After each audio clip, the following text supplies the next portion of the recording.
right, so apparently I've been on the whole time.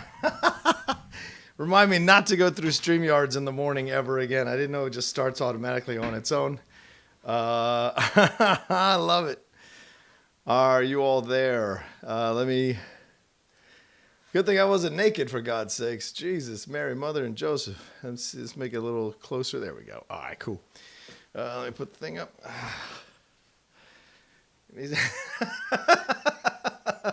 Thank you, Jeremy. Good morning, guys. Yeah, well, you look, that's what you get when you come in a little bit early at 8:15. You get me prepping for the show. You get me figuring stuff out, laying it all down. So yeah, there we go. Thank God I was not naked. I'm not gonna lie to you. There are times where I have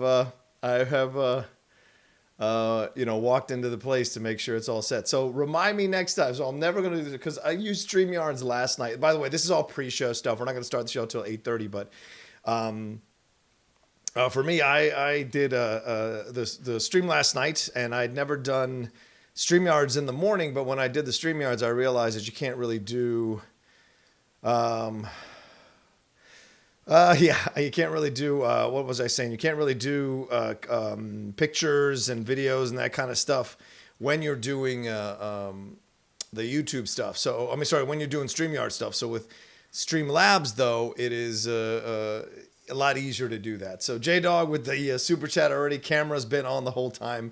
Nice. I wonder if I can do both. I wonder if I can have Streamlabs up and the StreamYard. So that could be interesting on so many levels because it is streaming through StreamYard. Let me see if I can bring that up because I've never done both. And I fell in love with StreamYard last night for sure. And maybe there is a way to do that.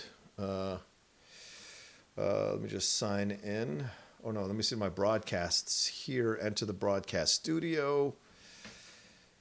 So let me see if that's possible. Right, John the Outlaw Rocha.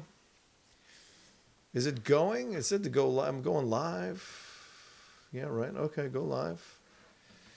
So adding to the stream. It says I'm live now. Let me put the brand up. Boom. All right, so am I live now? I mean, I feel like I'm live already on this. So let's see. If I bring this over, does it show up on the OBS?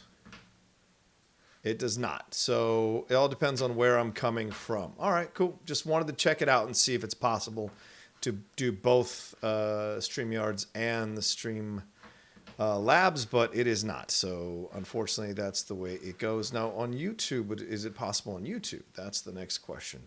Will you see that on YouTube? So I appreciate you guys bearing with me as I experiment with this because I want to see what the limits of both of these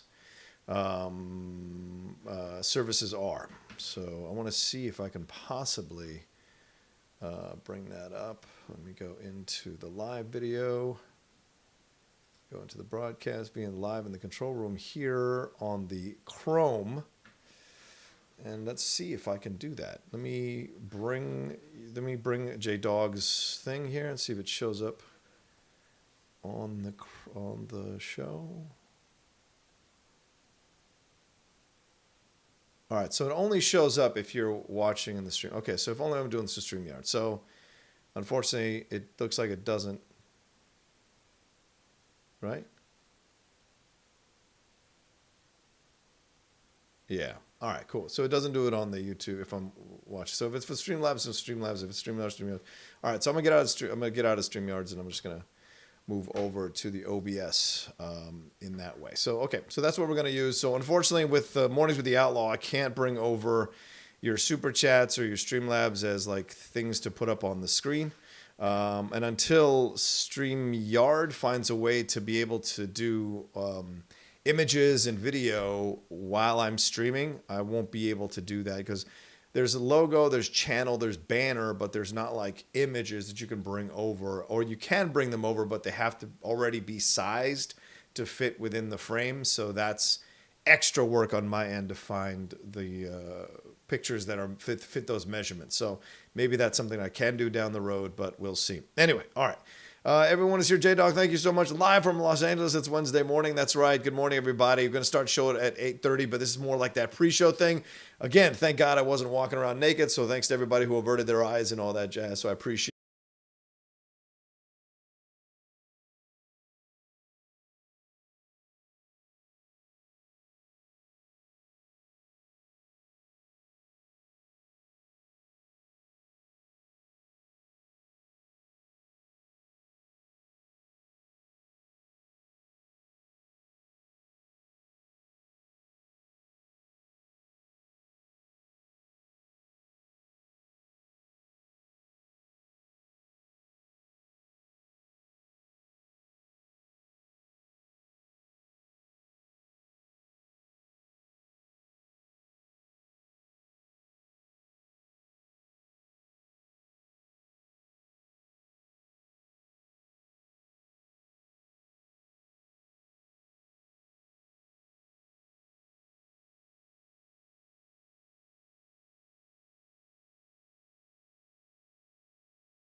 Okay, so I guess I need to, there we go. Okay, so I can still just kind of have myself up on this thing and we'll go from there. How's that? Am I back in? Am I back in, everybody? No? Am I back in? We can't see your screen just went all black and there is no sound. Oh, well. Oof, craziness.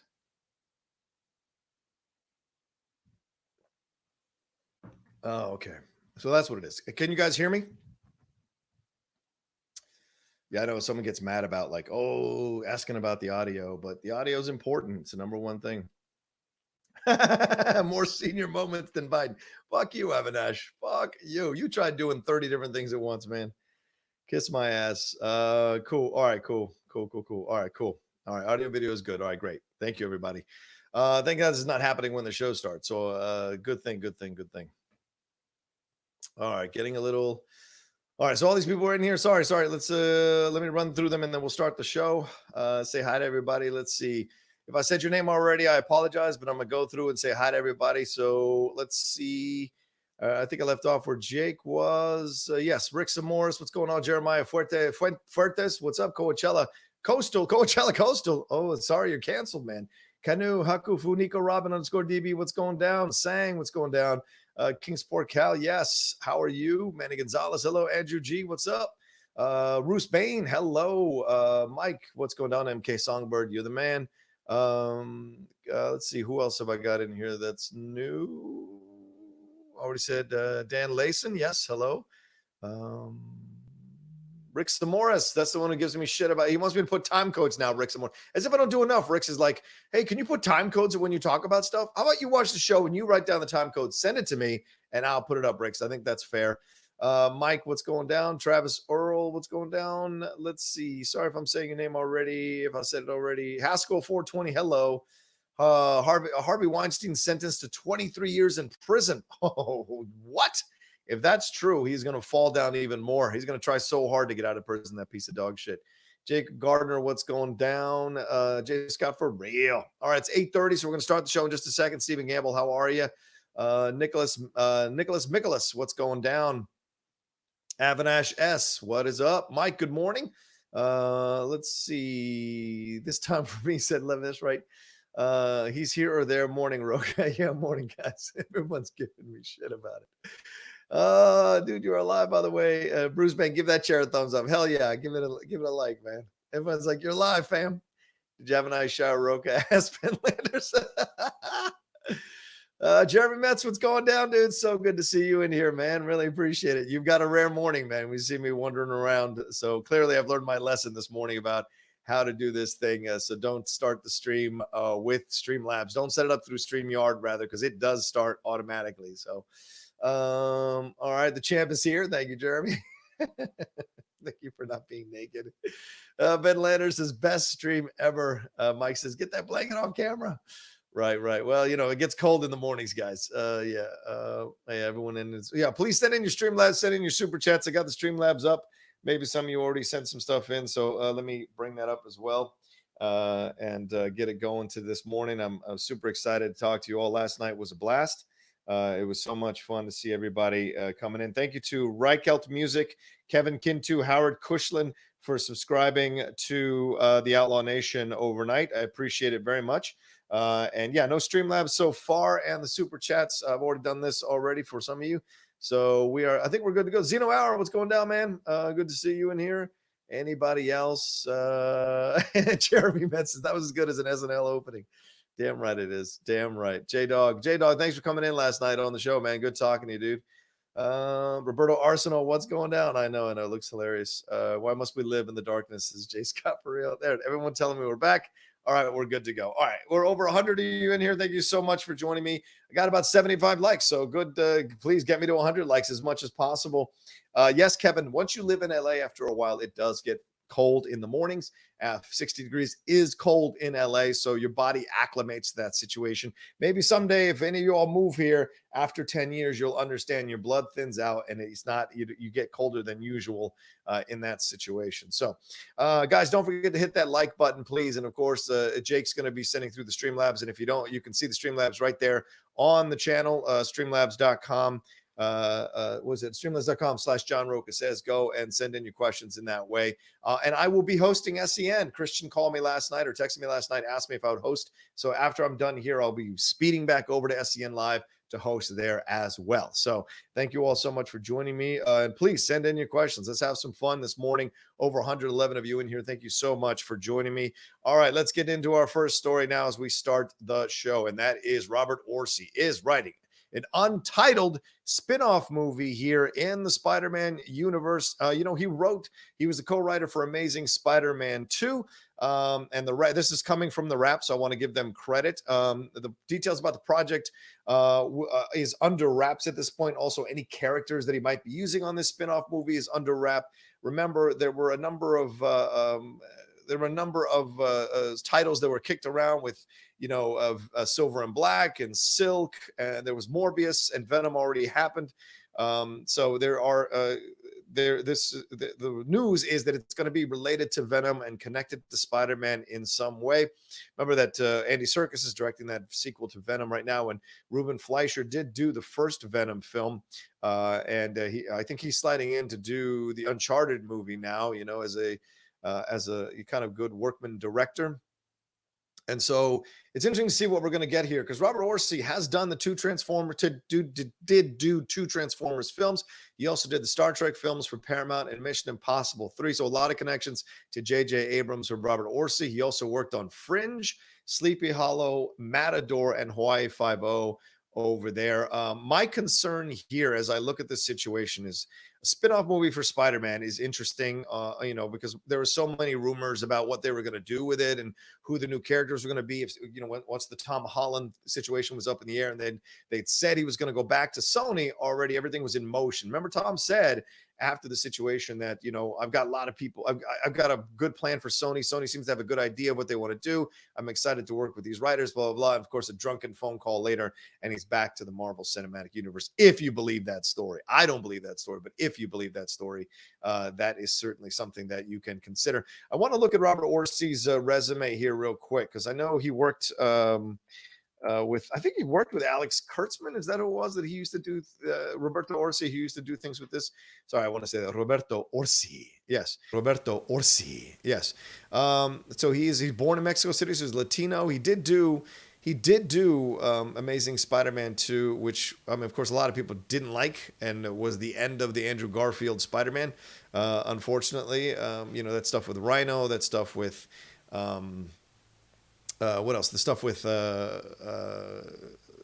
Electro, it just was frustrating to watch. He also wrote Star Trek Into Darkness, which a lot of people liked as well, but he also did Cowboys and Aliens. So there's a lot of misses and a lot of hits on this guy's resume for sure. Like The Island, that's not a good film from Michael Bay, but Mission Impossible 3 is fantastic as well. So it's fantastic. And Star Trek is good. Star Trek Beyond, he's an uncredited writer on that. He wrote some episodes of Sleepy Hollow, 62 episodes of Sleepy Hollow, 232 episodes of Hawaii Five-0. So certainly he has experience with Spider-Man, do the Amazing Spider-Man 2. But once again, it's like Sam Raimi. They're bringing Sam Raimi back to do the Doctor Strange film for Marvel, and he's got he didn't end so well on Spider-Man 3. Now you got Roberto Orci coming back to write a Spider-Man spin-off movie, but then again he didn't do so well with that Amazing Spider-Man 2. So the question is here: will this work overall? Will this be the right choice? I don't know, to be honest with you. I'm not 100% on board with it necessarily, and it doesn't strike me as the greatest choice, I would say.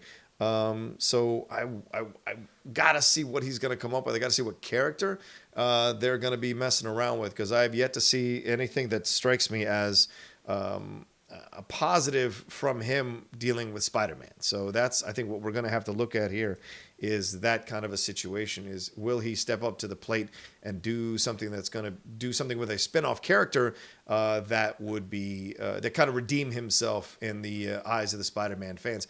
Do you think this is a good idea? Do you like the idea of a spin-off movie? Do you think this is the right move for someone like Roberto Orci to step into this situation and do this film? And also, who do you want to see? What spin-off movie do you want to see of Spider-Man? What is your mindset right now to see that?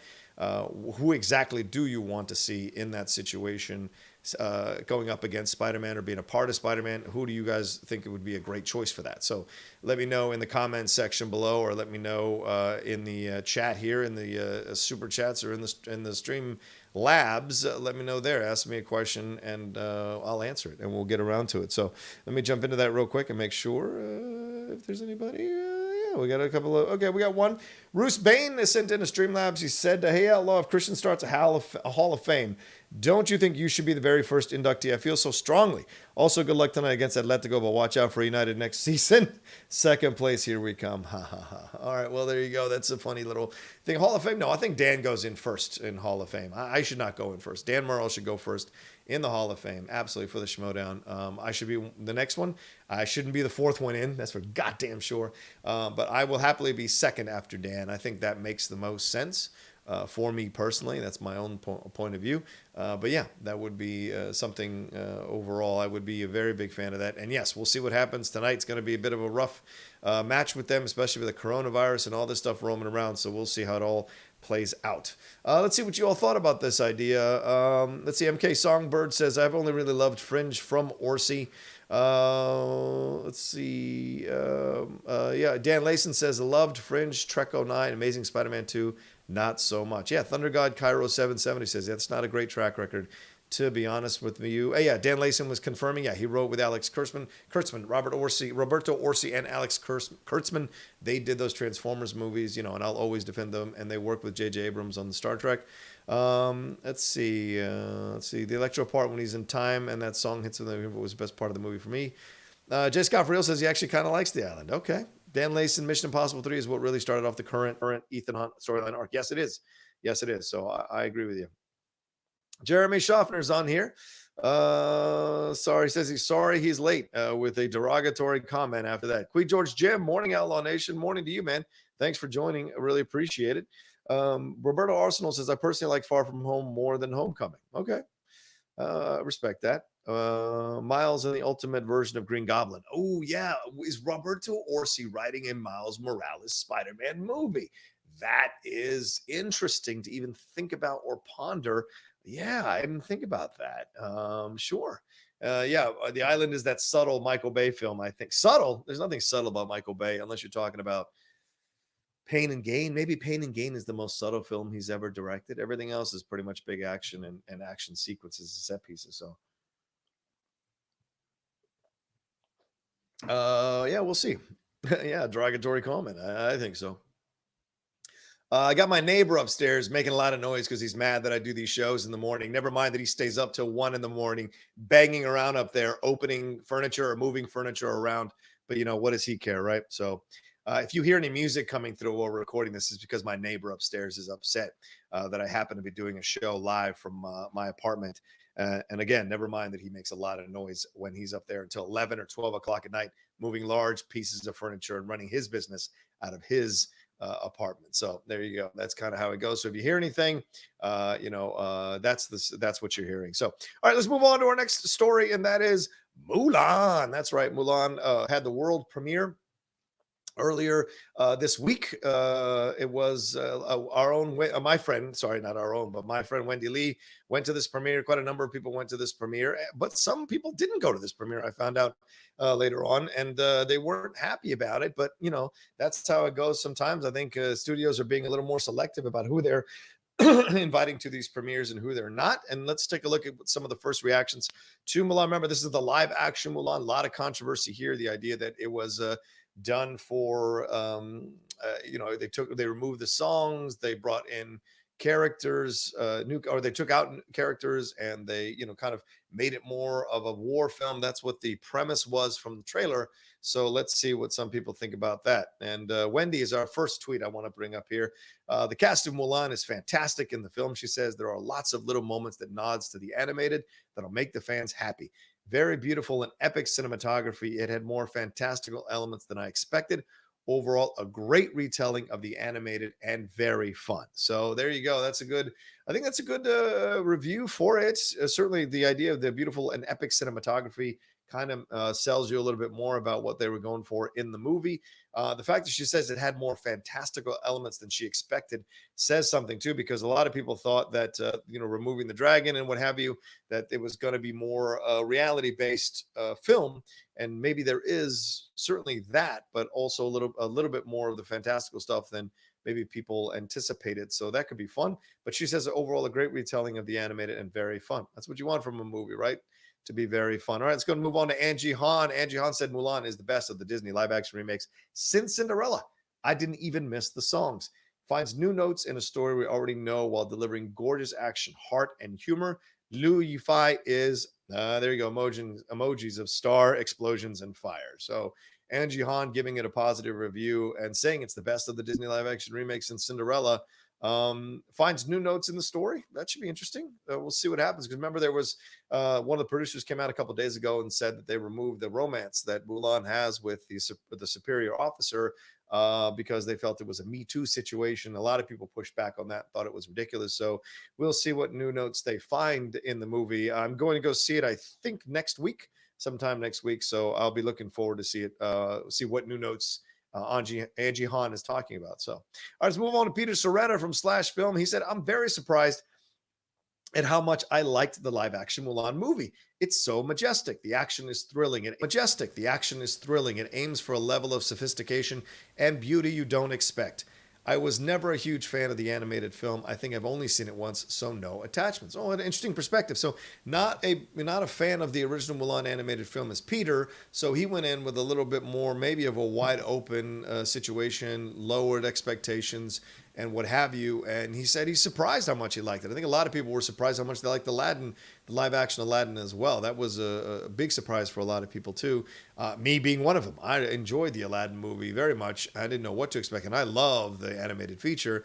So maybe this is another one of these ones that kind of surprises people. The fact that you used majestic, said the action is thrilling. A level of sophistication is interesting note to take from this tweet. Because go like, okay, what is this level of sophistication? Is there more of an approach to the societal stuff that was presented in the animated film that is, of course, highlighted here in the trailers for this particular live action film? Is there more of that explored on more complex levels, or a little more layered presentation of that situation? So that could be something to look forward to. All right, let's move on to our next tweet, and that's from Michael Lee. Michael Lee said Mulan is one of the best live-action adaptations of a Disney animated classic. There you go, kind of echoing what Peter just said. It honors the 1998 film and the ballad by modernizing themes of female empowerment and iconic scenes, while also standing out with great cinematography and battle sequences that are reminiscent of the wuxia epics. Wow, that is a strong review there. I mean, the battle sequence that are reminiscent of the wuxia epics excites me on so many levels as a fan of those. Modernizing themes, again, of female empowerment, iconic scenes. So that kind of echoes what Peter said, the sophistication, this idea that's, and what Andrew said as well, the new notes that are being hit here on this live action adaptation of the film. So that's certainly something to be excited about and look forward to. So, these are exciting me. I wasn't sure, when I saw some of the reactions, I wasn't sure how this was going to go. So all of this really just get me hyped up for the film and go to see it next week. And this one from Scott Mendelson comes in. This is our last one. He said, Mulan is good, polished, and absolutely worth seeing. Alas, it's also respectful to a fault. It doesn't truly cut loose until the climax. Jason Scott Lee is great, but everyone else seems afraid to offend, lacks the gonzo energy of The Great Wall or the Maleficent Mistress of Evil. I don't know if I'd compare anything to The Great Wall, to be honest with you. I mean, that's not a good movie. Maleficent, I suppose, is another one you could say is kind of a half and half movie for a lot of people. So not two of the best movies to compare it to. But he said it doesn't. He said that it's worth seeing. So that's a positive, and he's polished. Says it's respectful to a fault. That's something to think about. And Jason Scott Lee is great, but everyone else seems afraid to offend. So it may be maybe the sophistication that other people were talking about that they enjoy in the movie, maybe Scott felt was a bit too prim, too proper, and what have you. Again, I apologize if you're hearing the music from my neighbor upstairs. He is apparently upset that I'm doing this show, and so he has to drown it out with his music. Of course, he makes loud noises until 12 o'clock or 1 o'clock in the morning, moving furniture, and certainly doesn't care who he wakes up when he does stuff like that. So it goes back and forth between us, unfortunately, for now. And hopefully maybe he'll grow a conscience one day and figure out that it's kind of a jerk thing to do, but whatever. We'll see what happens. Anyway, so exciting stuff for Mulan. That's great to see all these positive reviews and positive notes for the movie. It's a live action adaptation that I think a lot of people were, I mean, the deck has been so stacked against this film for quite some time. When they removed the songs, Disney fanatics were super upset. When they removed the love story, Disney people were super upset. And then when they tried to, when they tried to do an all Asian cast, people now are upset online saying, but you've got a white director, a white costume designer, four white writers, a white cinematographer. So there's a lot of pushback on this film, and I think Disney tried to honor having an all Asian cast, but maybe behind the scenes didn't quite honor having all Asian people involved in the production. And it doesn't always have to go that way, but I think a story that is distinctly Asian like this, like Mulan, I think should have had people behind the scenes who are Asian. I think there's nothing wrong with Nicky Caro. Nicky Caro is a fantastic director. She's great New Zealand director. Certainly does some fantastic character pieces with her work as a director. But overall, I take the point. I mean, I think Scott Menzel retweeted that tweet of somebody pointing out how many white people were involved in the production behind the scenes. And look, I'm not saying this to be racist. I'm not saying this to be insensitive to the situation.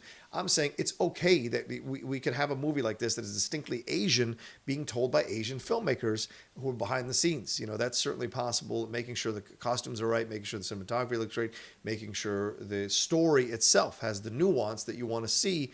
That explores the culture from a person who understands the culture from the inside out. Malcolm X, the movie there, Spike Lee lobbied to direct that movie. Norman Jewison was supposed to do Malcolm X first, and Spike Lee came out in the trades vocally and said it's ridiculous that a white person will be shooting a film about Malcolm X. It should be a black person, and he did it, and it's a fantastic film. So you can't argue that in certain situations, this is not across the board, this is not generalization. In certain situations, what's about certain cultures, I think having people behind the camera and in front of the camera who reflect that culture, understand that culture, and the nuances of that culture is important. And so that's what I think it was missing here and should have been done by Disney overall. But the results seem to be pretty positive, and maybe it's not as bold as people were hoping or as nuanced as people were hoping, but there's a lot of positive things to take away from these tweets as the first reactions for Mulan. Are you guys looking forward to it? What do you guys think? Let me know in the super chats or in the Streamlabs. And let's turn to, let me see right now where we're at with the stream. Anybody here? So it's weird. I'm frozen here on the YouTube, but you guys say you're seeing me. So as long as you guys say you're seeing me, I'm all right with that. All right, let me jump into the Streamlabs here real quick. Andrew G says, I think I mentioned this before, but I'd love to see a second Spider-Man series from Sony that has Ben Reilly or something, a darker take, while Holland can do the kid-friendly MCU Spider-Man.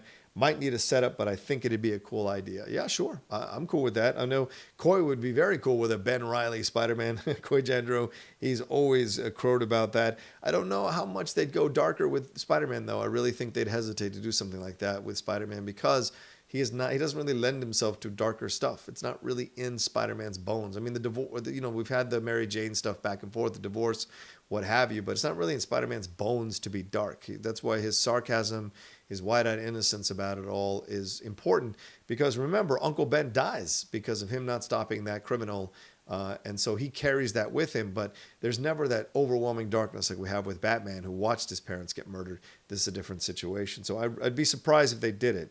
But it would be fun to see, honestly, because Spider-Man Reign, if you haven't bought or read Spider-Man Reign, which is essentially their Dark Knight Returns for Spider-Man, you got to get a hold of that. That's one of the best, one of the best things that you can see about about an older superhero like Old Man Logan and Dark Knight Returns.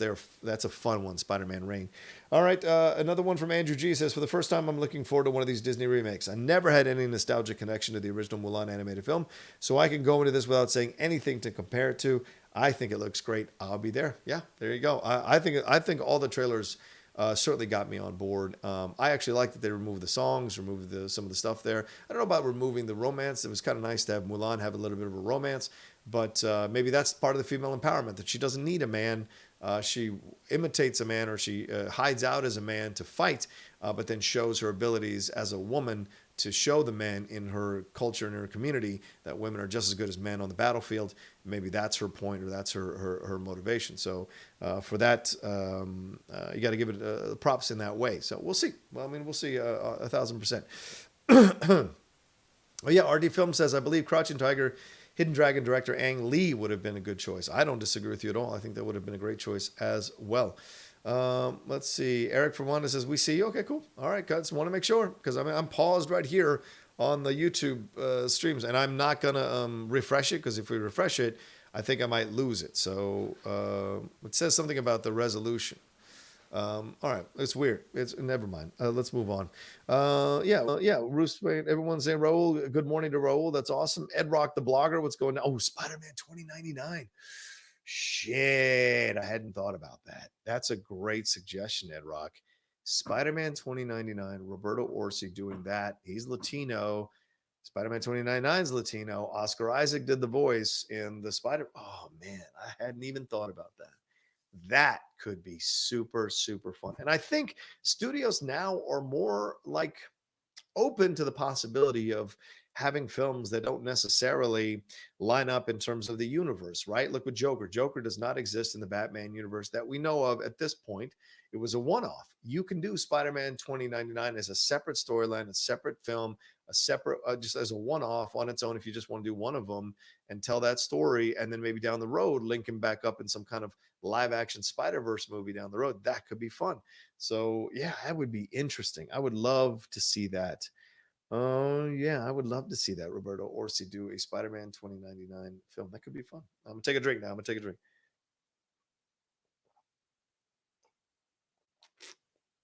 Yeah, Andrew G agrees. There he goes. Oh, yeah, he's done now. I guess he turned off the music. Maybe he understood, like, oh yeah, the balance is, yeah, I do my thing, and he never bitches about it. I think I could do. Let's let him do his thing. Let's see. You're not loud, Rocha. Whisper. You're not loud, Rocha. Okay. But yeah, whisper. I don't think I'm being loud. So Andy Burnett says, "Rumble at the Outlaw's house. We've got your back. That guy stands no chance." Yeah. See, the wall was pretty. Yeah, everyone's saying the wall was pretty terrible. Yeah, people can. So you guys were able to hear that music. So again, I apologize profusely for that situation.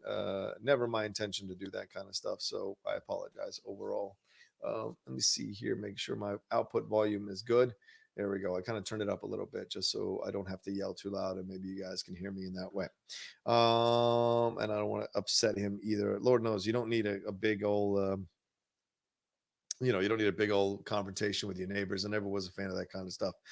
RD Film says, my biggest issue with the Mulan 2020 is they want it to be this real story, but they have a human who can turn into a hawk, and clearly moments of wire fu, which to me is the opposite of being real.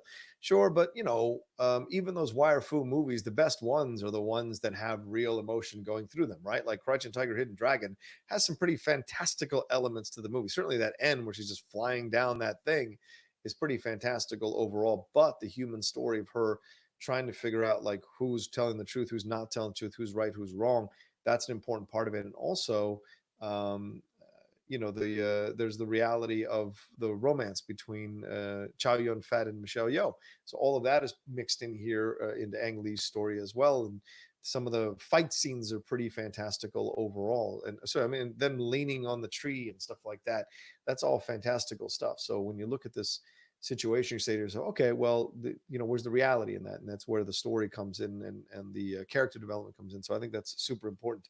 Andrew G sent another one in. Thank you, dude. I respect the opinion of Spider-Man not being darker, but we're talking Ben Reilly here, not Peter. So it could be slightly darker, as it is a different person with a different way to be Spider-Man, I think. But either way, I think it'd be fun to see Ben. Yeah, true. I don't disagree. That's actually the way they could get around it. You make a good point, Andrew G. They could just make him Ben Reilly instead of Peter Parker, because every person who becomes whatever superhero they become is a completely different person when they become that superhero. And the superhero is an extension of who they are as a person. So with Ben Reilly, he could be a bit of a darker Spider-Man. With Peter Parker, Spider-Man is more of a laid-back, funnier Spider-Man. With Miles Morales, a little bit more of a wide-eyed Spider-Man trying to figure out in his community what he should do. And Andrew sent another one, says, wow, a 2099 Spider-Man film would be nuts. I'd love that. I've always thought a Batman Beyond set in a Blade Runner-esque future Gotham would be amazing. That could work for Spider-Man 2099 too. I agree. That's absolutely very good points. That'd be fun. It'd be fun to see that as well. Futuristic Spider-Man 2099. It could be a blast. I mean, Batman Beyond, there were a lot of rumors that Michael Keaton was going to play an older Batman and a Batman Beyond possibility. And that could still happen down the road. Certainly, he's certainly earned the stripes to be the older Batman in a Batman Beyond film. So I'd be down to see that personally myself. So it'd be kind of cool. Let's see. Let's move on to a super chat here from Raul A. Mendoza. Thank you, Raul. He says, favorite Bergman film. You talked Ingmar on SCN because of Max von Sydow's passing. My favorite is Scenes from a Marriage. Have a great day, Rocha. I think for me, it's never going to be better than Seventh Seal. I've seen the other Bergman ones, and they're good. They're damn good movies and interesting character studies and relationship studies as well. Studies of relationships in Wild Strawberries is another one as well. There's a lot of great Bergman films. You have to have the understanding of the patience for a Bergman film. You have to be willing to let go and let him take you to the places that he's taken you, and seeing these interactions. He writes some incredible scenes between the characters in his movies. But for me, Seventh Seal, because of the philosophical idea of playing death for your life, I think that is awesome, because that's what we do every day with ourselves, with our lives, when we get in a car, when we go someplace. All of us who are, we're in California now, 100 cases of the coronavirus. How many of us are going out and actually not touching our face or washing our hands as much as we need to? I don't know. So every time you're doing that, you're playing chess with death. And so that's what I enjoyed about Bill and Ted's Excellent Adventure. They took, or the second one rather, Bogus Journey, they took the idea of Seventh Seal and they made it a comedy. and I thought that was super brilliant. The fact that William Sadler's coming out for the third one excites me as well. So yeah, I would say that Seven Seals is just so brilliant, and if you haven't picked it up, yeah, you should definitely pick it up as a Criterion collection. But if you just want to watch it, you should definitely find it streaming somewhere and enjoy that film. Max von Sydow was incredible in that film, and the the topics they discuss, the subjects they go over as human to the specter of death, I thought was absolutely brilliant. I've always wanted to do it as a play as well, directed as a play down the road. I'm sure it's been a play before, or maybe it was a play originally. I don't know the history of the story, but that's a play that lends itself to be a really good play, and have interactions with the audience afterwards, or Q&As with the audience afterwards to see what they thought about it and what their films were overall. Yeah, Seven Seal is incredible. Yeah, it's Jose Fonseca says, I like The Magician. Well, there you go. Let's see what else we got here. I'm so chilling this morning. I'll be honest with you. Last night, this is Outlaw Mornings with the Outlaw. Last night, that show exhausted me like crazy. And then my girlfriend and I stayed up another couple hours watching a British TV show called Blood. It's an Irish show. We finished out the first season because the second season just started dropping on the Acorn TV app. It's an Irish murder mystery show with one of these guys from Line of Duty, an actress from the Unforgotten show I just finished up with Sanjeev Bhaskar, I think is how you say his last name. But Carolina Main is the main actress in this one. Carolina Main's her name. She puts on an Irish accent. It's incredible. Her Irish accent is really good. Because she's British, she's not Irish at all, and so she might be from Irish parents, but she puts on an Irish accent really well in this film, because I've seen her in Unforgotten, and she doesn't have an Irish accent at all, and she's actually from London, or from England. So I exhausted myself, so we didn't get enough sleep last night, so I'm running a little bit of fumes this morning, so I apologize if I'm not as vibrant or playful or jumpy as I usually am. So, but you guys are awesome for joining me this morning, especially those of you who joined me last night for the 2-hour stream. Really appreciated that madly. Let's see, Blood. Yeah, Dan Layson, Blood. It's called Blood. Yeah, and the second season just started dropping on Acorn TV. I think they dropped 2 episodes already, and it's a pretty cool series. There's so much good stuff on Acorn and on BritBox. If you're a big fan of British television, you got to get those streaming services. They're only like $5 each, so they're worth it. You get so much for the $5. Like we've seen The Bay, we've seen The Victim, we've caught up on DCI Banks. She's watched her Midsummer Murders or stuff that she watches there. But there's so much interesting television happening around the world that we can get so bogged down in American television, and forget that there are great people making TV shows all over the world, and just have access to them and watch them is fun. And on the Acorn TV app, they have like Dutch shows and Norwegian shows and Welsh shows. Like Keeping the Faith is one that I got into. So there's a lot of, you can be exposed to a number of different cultures around the world watching their TV shows.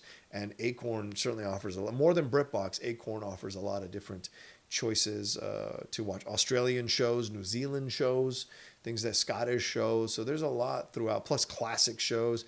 And on the BritBox, they have all the old Doctor Who stuff. So you can go back in time to watch not just Christopher Eccleston stuff, all the way back in time to watch all the great ones like David Baker and all that kind of jazz. So a lot of stuff to enjoy there. All right, that's my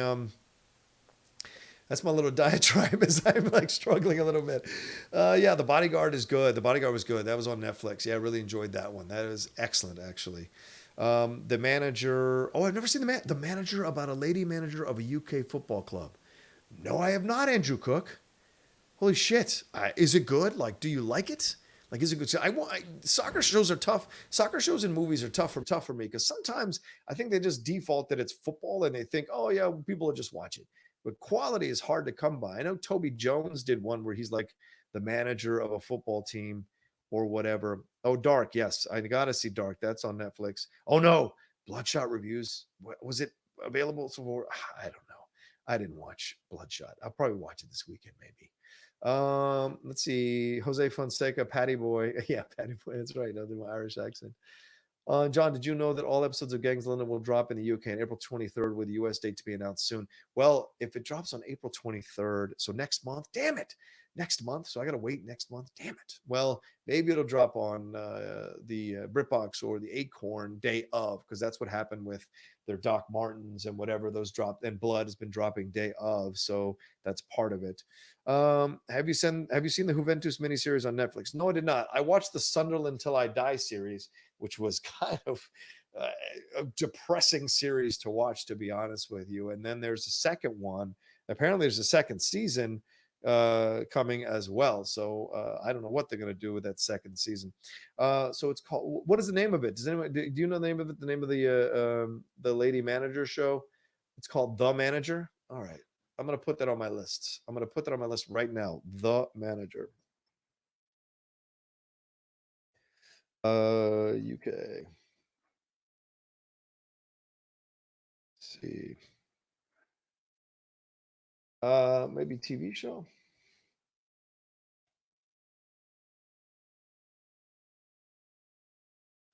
No, I've seen The Night Manager comes up. That's for sure.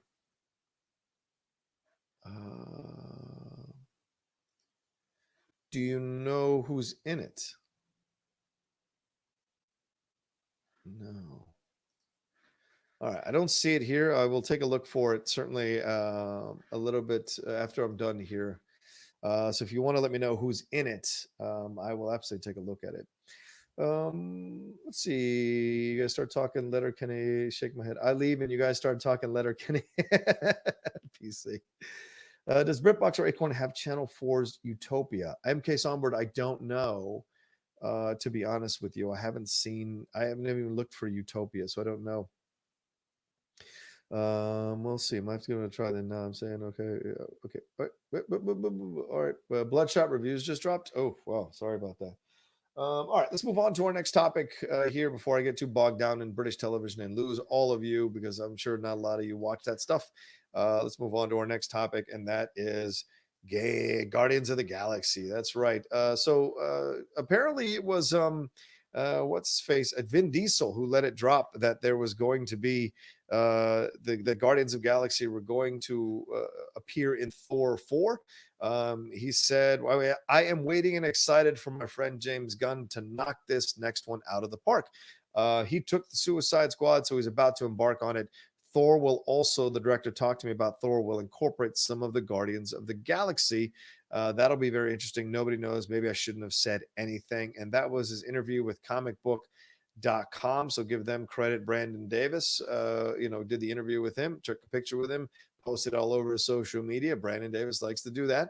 He certainly enjoys the connections he has with all these people. So shout out to him.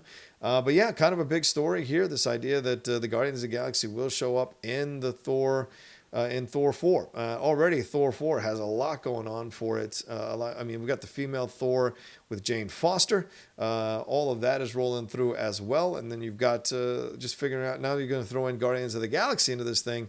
What does that mean? I don't know. Because the sequel is going to be directed by Taika Waititi. Everybody knows that. But it will pull a lot from Jason Aaron's The Mighty Thor, which, of course, we'll see Natalie Portman's Jane Foster wielding Mjolnir. Maybe she will full on be in the Thor outfit, which is always like, every time I think about it, it's kind of insane, because she was very vocal about how unhappy she was being in that situation with Thor, and how they didn't quite do justice to her character, and she didn't feel, and a lot of fans complained that there wasn't chemistry between Portman and Hemsworth as Jane Foster and Thor. So all of that will be part of it. Jane originally debuted in 1962's Journey into Mystery number 84. She's a creation of writer Stan Lee and Larry Lieber, along with artist Jack Kirby. She was originally a nurse who became a doctor down the road. She first wielded Mjolnir, however, in 1978. So it isn't a recent thing that she's been able to wield the hammer. She did it in a What If comic. But it was the Aaron and Donnerman storyline that made it canon going forward, which is the 2014 storyline, which followed Original Sin, which was an epic crossover event. As the story unfolded, Thor was deemed no longer worthy to wield Mjolnir, and the hammer was left abandoned on the moon. The Frost Giants invade Earth, and a new mighty Thor arrives to save the day. For the first 7 issues, her identity was a mystery. Then the original Thor, Odinson, initially tries to reclaim the role from her, but eventually acknowledges that she's worthy after seeing her in action. Wouldn't you know it? You got to prove it to the old white dude as a woman that you're worthy of the position that you've earned. How funny that is in that way. Anyway, they try to find out who it is. They suspect that it's Jane, but they rule her out because she's undergoing chemotherapy for breast cancer. And in issue number 8, after a showdown with the Destroyer, Odinson begs the new Thor to reveal herself to him, and it is absolutely Jane Foster. So what you discover, though, is because she is dying of breast cancer, that being the goddess of thunder exacerbates her condition. It purges all the toxins from her body, including the chemo. So that's one of the negatives of her being Thor. Her body is noticeably ravaged by the illness. She even declares, "I am Dr. Jane Foster, and I will not stop being the mighty Thor, even though it is killing me." So she continues as Thor, eventually becomes an Avenger, but her cancer continues to spread. It isn't until Doctor Strange gets involved here to treat these mystical tumors in his former patients, Jane's illness becomes so severe that Strange warns her becoming Thor again will likely kill her. But when Mangog attacks Asgard, she does so anyway, sacrificing Mjolnir and her life to defeat the foe. Odinson and Odin are able to revive Jane, and the original Thor becomes worthy enough to reclaim the mantle. And then Jane decides to focus on her health. So I wonder if they'll go that route with this one. You know, it kind of seems like they're setting it up so it's just all set up so Thor will reclaim the hammer again. We saw that, we saw in Ragnarok that Hera destroyed Mjolnir, and he had to wield the other hammer and do Stormbreaker. He had to wield Stormbreaker and do his thing with Infinity War and Endgame. So this will be about him coming back to Mjolnir. Of course, we saw Mjolnir in Endgame with Captain America wielding it. So since he's got it already, will this be the storyline? I wonder. Maybe they'll have to move some stuff around and make it all work. So we'll see. We'll see. Thunderstruck. Oh, what do we got here? Oh, are people watching? Oh, people are talking about Jojo Rabbit. Yeah, okay, I respect that. Yeah, definitely watch it. Let's see, what do we got? The Manageress. Oh, the Manageress, is that it? Is that the name of it? The Manageress? That's funny. That could be an interesting thing. All right, seeing you guys responded. Let's see. Rick Zamora says, I wish they will introduce Angela in Thor 4. We will see if that happens. Jose Fonseca thinks Dude, Love, and Thunder is going to be great. It's called The Manageress. Stars Sherry Lungo. Oh, I know Sherry Lungy. It ran from 89 to 90 and had 2 seasons. Okay, I'll see if I can find it. Let's see. I hope they play a smaller... J. Scott Friel says, I hope they play a smaller role to make room for a possible Beta Ray Bill appearance. Jermaine Clement, ideal. Jermaine Clement as Beta Ray Bill. I actually like that. I actually really, really like that, guys. I'm down for that. And of course, that just seems to make all kinds of sense in the world for Taika Waititi to direct Beta Ray Bill in a Thor film. So it seems like there's a lot going on in this Thor film. You got Jane Foster. You're probably going to have Odin in some version coming back. You've got Guardians of the Galaxy stopping in, and I'm sure that'll connect to Guardians of the Galaxy 3 in some way. So what's going to be the continuing story here in that? The Asgardians of the Galaxy. Pretty funny stuff there. Thor you never know how this all works out, but the fact that they made it work is so great to see and exciting to see what we'll have going forward with these guys. Yeah, Cap returned Mjolnir to the past. Oh, Andrew G said Cap. So maybe that'll be it. Maybe that'll be part of it. They'll go back to try and get Mjolnir, see if Thor is worthy of Mjolnir again, and it'll go from there. We shall see. Oscar Romo jumping in here. Good morning, everybody. Good morning, Oscar. Thank you so much for joining us, my man. We got about 18 minutes left in the stream before I got to roll out of here. Let's see. Okay, cool. A lot of people there sending some comments. I appreciate it. Do we have any super chats? Oh, we got a couple of super chats. Thank you so much. The Prince That Wasn't Promised sent in something. He said, Doctor Who is one of my favorite shows of all time. Who is your favorite Doctor, and which is your favorite enemy of the Doctor? Well, look, nothing beats the Master. The Master is great. And I really enjoyed, oh my God, the actress who played the Master in the last few seasons before they switched her out. Oh, I'm sorry, I can't remember her name. She's so good. I know she has a Latino last name. I think it's Perez or something like that, Latino last name. But she was so damn good as the Master, so fluidly good. I thought she was the best one I've ever seen. I loved Peter Capaldi as the Doctor, but I'll always default to Matt Smith. Everybody loves Matt Smith. He kind of found that medium. He kind of found that groove that people liked. He was charming and yet determined. He was nice, but he had a spine. He was also adequately unsettled by revisiting the past at Gallifrey, but also kind of humbled by what happened there. So there's a lot of layers and complexity that he brought to Doctor Who that I thoroughly enjoy.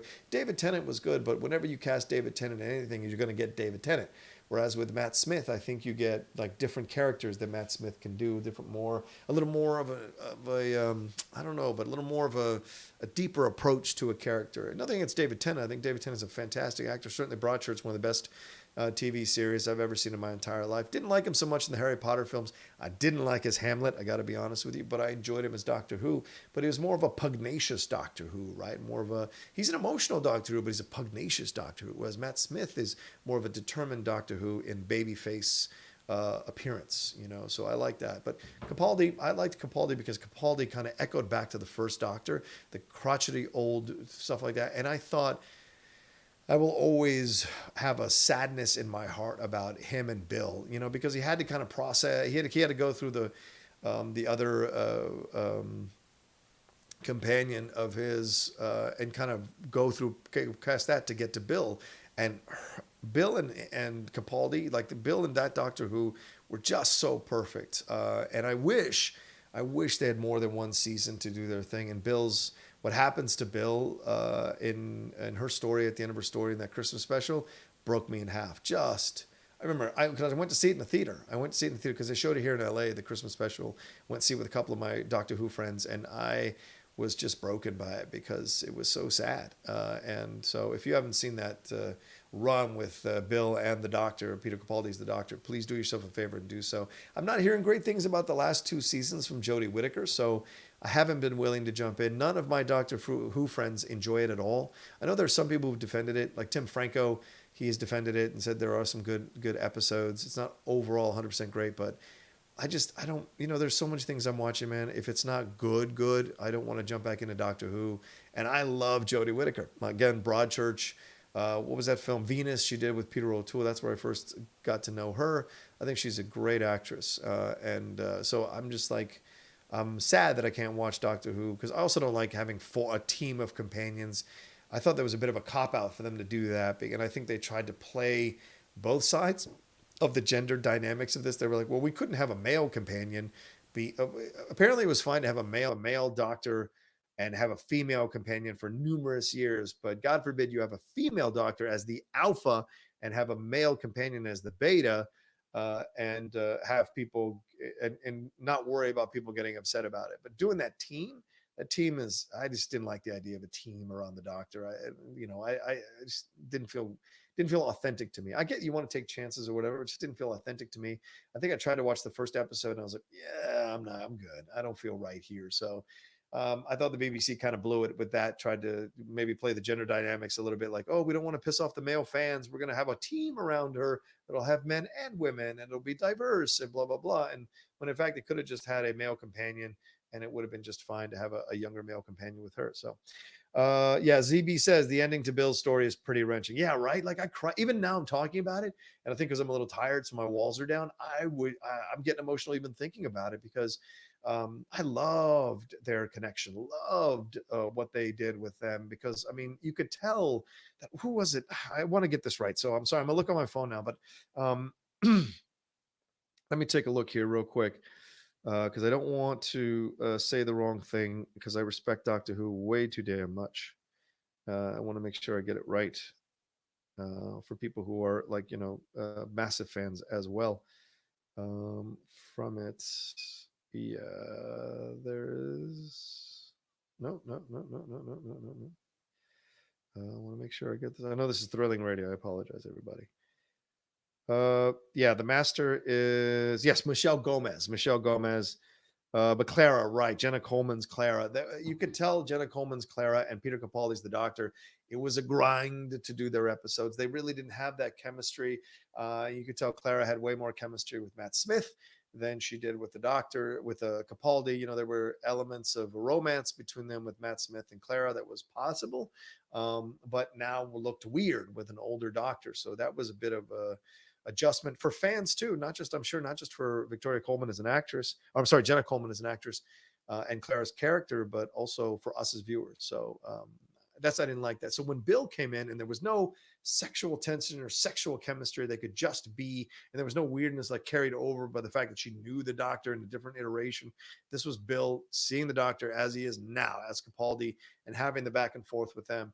That was one of the best seasons of Doctor Who I've ever seen in terms of the chemistry and the stories, and Michelle Gomez just kicking ass as the Master, having that like sequence where he finally breaks her down a little bit and gets through past her walls to her actual self, her vulnerability, was just great. And that speech he says about being kind, that speech he gives at the end about being kind, some of the best stuff I've ever seen in Doctor Who. So let's see. Other people commenting as well. Yeah, Dan Layson says, thank you for Karen Gillan, Doctor Who. Oh, yeah, speaking of Guardians of the Galaxy, there you go. Yeah, Karen Gillan, who is fantastic as Amy Pond in that. Vanish says Jodie Whittaker just hasn't clicked yet. I mean, yeah, because they haven't given her, from what I understand, they haven't given her much to do. They haven't given her like a real storyline to hold on to. And I know the last couple of Doctors or the last couple of seasons, they haven't quite gotten there. Yeah, thank you, Avinash. I appreciate that, Michelle Gomez. Yes, my apology. Missy is my second favorite Master, says ZB. Dan Layson says, yeah, Matt Smith was also good. Yeah, thank you guys so much for letting me know about Michelle Gomez. I apologize they didn't come to me as quickly. I got a lot of people in my head, a lot of things in my head. Quick thoughts. MK Songbird wants to know quick thoughts on Karyn Kusama directing Dracula film for Blumhouse. The Invitation is so goddamn good, and she directed an episode of The Outsider recently. Yeah, Karyn Kusama's episode of The Outsider was actually fantastic. So this idea that she is sliding in to do a Dracula film is exciting. Smart. Once again, smaller director, not known for big things, but the small things she's done or the independent things she's done have got a lot of credibility behind them, a lot of cred with the horror movie audience. This is a brilliant move. This is exactly what they wanted to do. They tried to go big. It fell flat on its face. So they readjusted, got Blumhouse involved, and now they're going small with Universal, the monster stuff. They adjusted it. Now they're going smaller budget, larger profit margin. So to me, this all makes all kinds of sense. I love the idea overall. So I'm a big fan of that. Princess season 12. Prince Wasn't Promised says season 12 is superior to season 11. All right. We'll see. I could fill off. Slen 182 says I fell off Doctor Who after Capaldi's first season. Would catch up, but it's not streaming anywhere until HBO Max launches. No, it's streaming. It's on those apps. So you got to get on those apps. All right, let me jump into these last couple of Streamlabs. We got to wrap up here in the next 9 minutes. Let me see what I got here. Andy Burnett just joined the Outlaw Nation on Patreon. Oh, thanks. I appreciate that, Andy. I would love to see all the former Spider-Mans in one movie. What genre of movie is most likely to disappoint you? For me, it's war movies or comedies. More likely to disappoint me?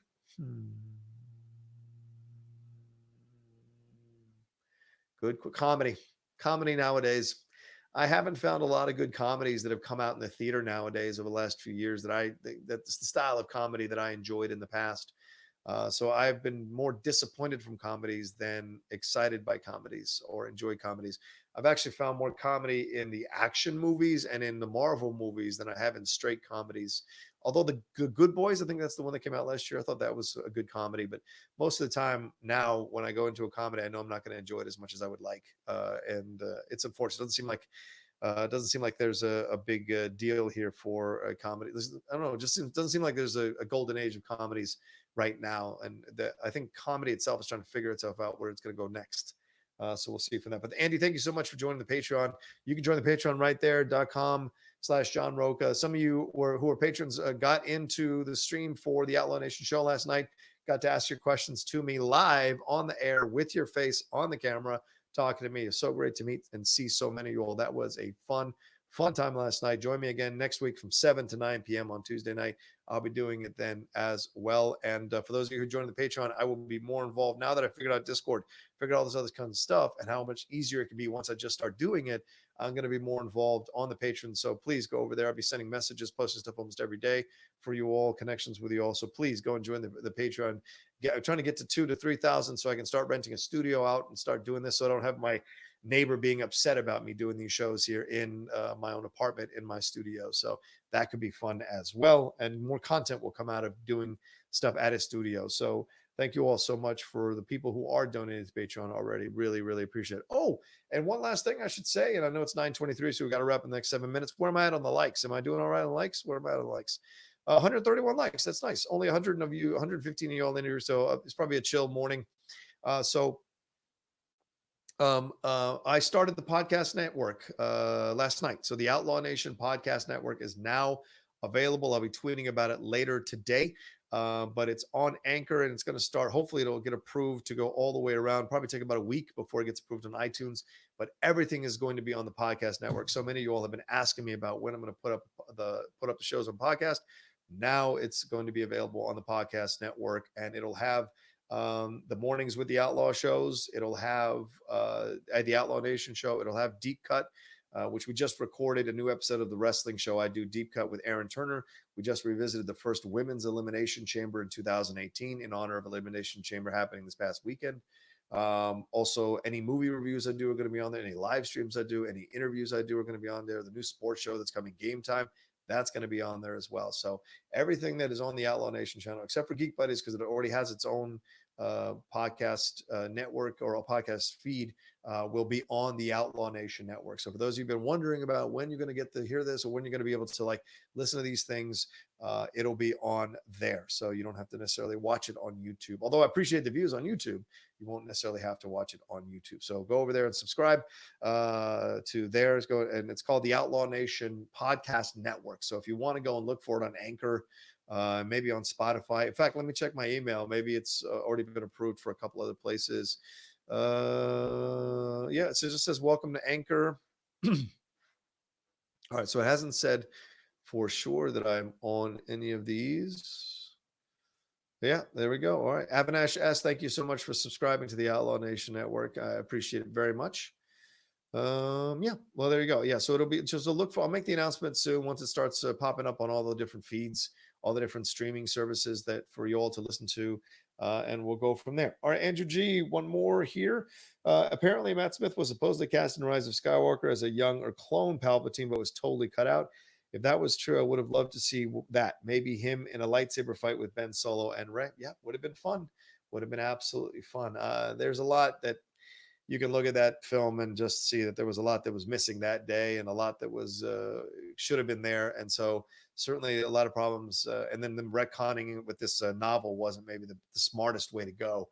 So that's another part of this thing that is kind of frustrating on so many levels. So, it is what it is. It's. I think we should just all move on from it, to be honest with you. I'm kind of done thinking about it or talking about the trilogy is over. The 9-film thing, whatever you want to call the 9-film thing, is over, and we can just put it to bed and move on. And I think that's the number one thing. It's the best thing possible. Just put it to bed and move on and look forward to new Star Wars and look forward to new stuff. And yeah, it would have been fun to see Matt Smith involved in this situation. There were rumors of that, Andrew. There were those rumors that he might be Rey's dad. So there was a lot of that as well, or was going to play the Richard E. Grant part or a younger version of it. So there was all of the rumors about Matt Smith and what he was going to do. So, it is what it is, but I just think we should all move on, to be honest with you. So, well, thank you, John. Just slipped out of an hour-and-a-half meeting. Like and subscribe and support Roga.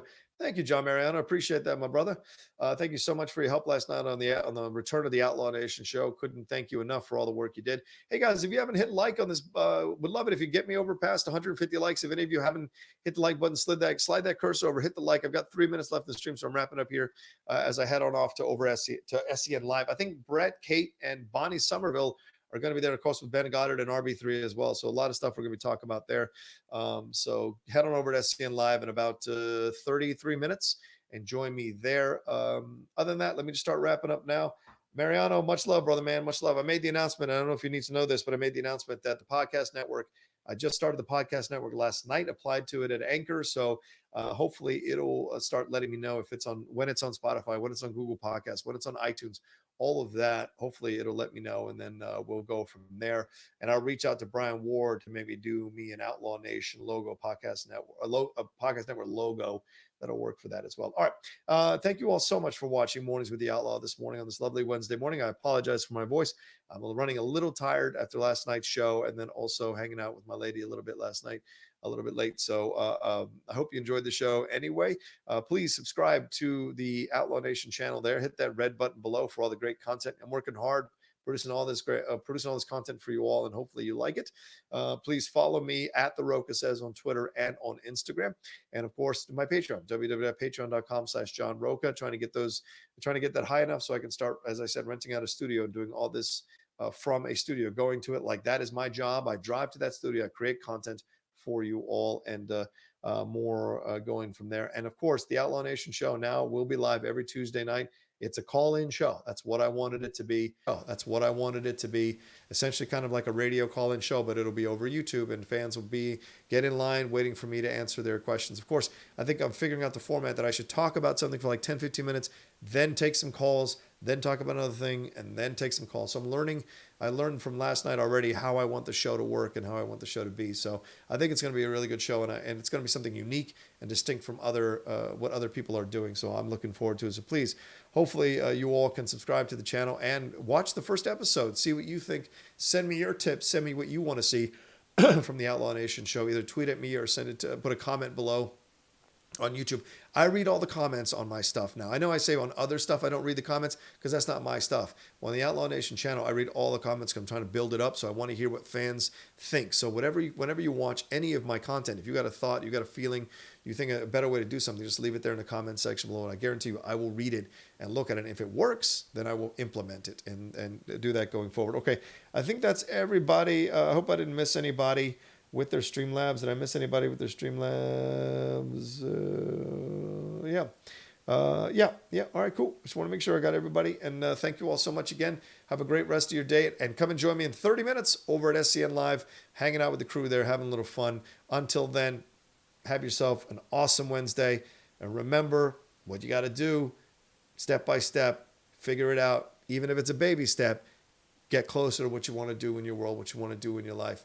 Find it there. Much love to you all. We'll talk to you next time on another episode of Mornings with the Outlaw.